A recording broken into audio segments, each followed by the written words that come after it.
What's up YouTube, it's your boy Barcone coming back with another Summoners Warlord Centuria video. I realized during launch that there were some monsters missing. It took me a day or two to actually realize it, because one of my favorite monsters I was not able to get. So I did some research, looked back on my beta files, and this video is going to show you what monsters are missing from the beta to current build.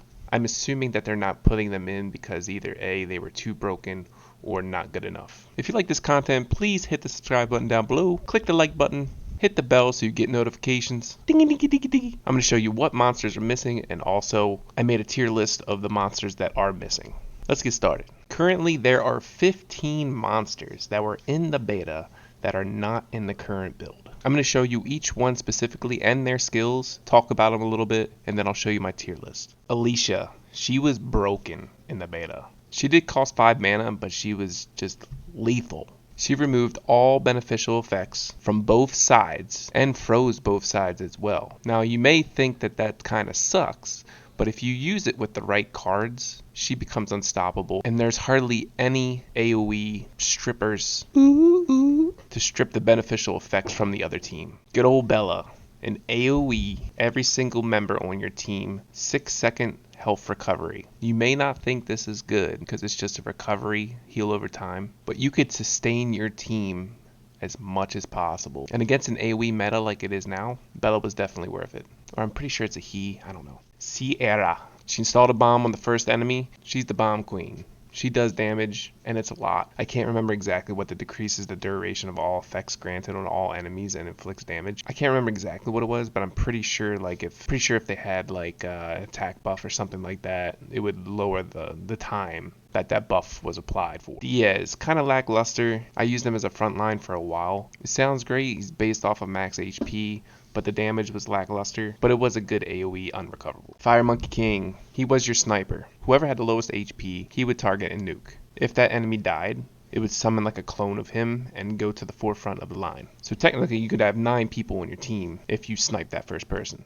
Galleon, the problem with Galleon is he costs 4 mana to do an attack up 2 and a defense down 2. The skill sounds great. In a game with all this mana conservation, it actually wasn't that good. And I'm pretty sure Swift runes were actually different back then in the beta. Pretty sure Swift runes just accelerated your mana speed in general as a whole team and didn't lower the cost as 1. So in this case, maybe he would be better on a Swift rune now. So he's 3 mana cost in the initial beginning. Who knows? Huadam. Not typical Summoners War Huadam. He's more like the wind element in Summoners War. He applies an attack down, an AoE attack down on the back line. And if they're slowed, they get stunned. He was good to team up with Poseidon. Jean. Jean actually attacked the highest attack power enemy on your team and actually stunned them. He was a pretty good monster, but it was hard to actually snipe who you wanted to snipe. He was more of a counter. Kernodon. The only one element, especially water, that applies a defense down 3. The damage that Kernodon does wasn't that great,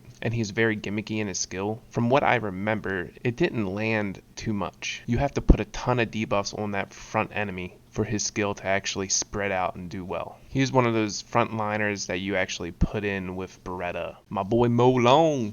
Mo Long was also a counter character, kind of like Jean. His damage was decent. Whoever's using a skill, if you counter with him, he will stun that person. If you use it off of counter, he will just stun the front enemy. He was typically like your first or second character in your formation. Arachi, the lack of wind monsters being able to do a lot of damage. Arachi was strong back then and has a self-sustain. If you build him on like a full crit build, he can do a lot of damage initially and on the back line with the continuous dots. Ritesh, one of the most OP monsters in the game in the beta. Attacks the whole front line with glancing and the whole front line with defense down 2. And the damage he did was actually really good. Sige.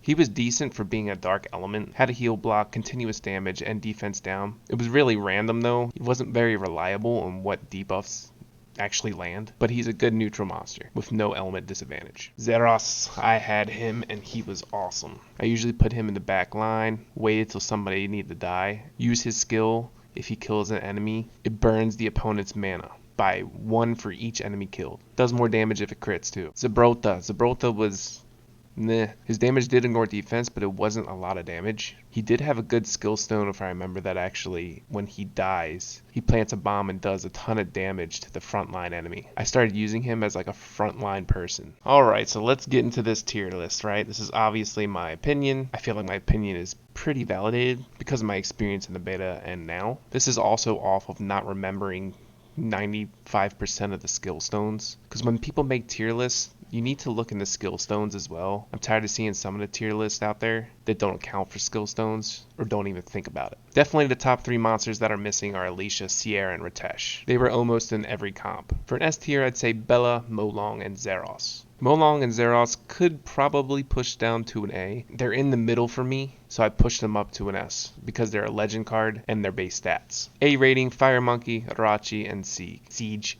High damage dealers. I was close to putting Fire Monkey King as an S, but there's other nukers out there that can nuke the back line better. Jean, I put it a B. He was close to an A to me, but he's more of a B. Jean is more of a counter anyway. C rank is Diaz, Kernadan, Zebrota, and Huadam. All 4 of them kind of needed a buff. And Galleon needs a nerf. He needs his skill lowered, at least to a 3. Maybe do a little bit of damage, or maybe add his second skill into this game. Push backs the attack gauge. Maybe just lowers the summoner's mana by 1, and then you can keep it at a mana cost of 4. That's it for today's video. Make sure to comment below and tell me what monster you would like to see in the future, whether that's current Summoner's War build, or which one of these monsters you'd like to see first. Again, if you like the content, please hit subscribe, hit the like button, hit the bell. You'll see when I post a video. Follow me over at Twitch at baldbarcode. Until the next video, keep up the grind. Peace.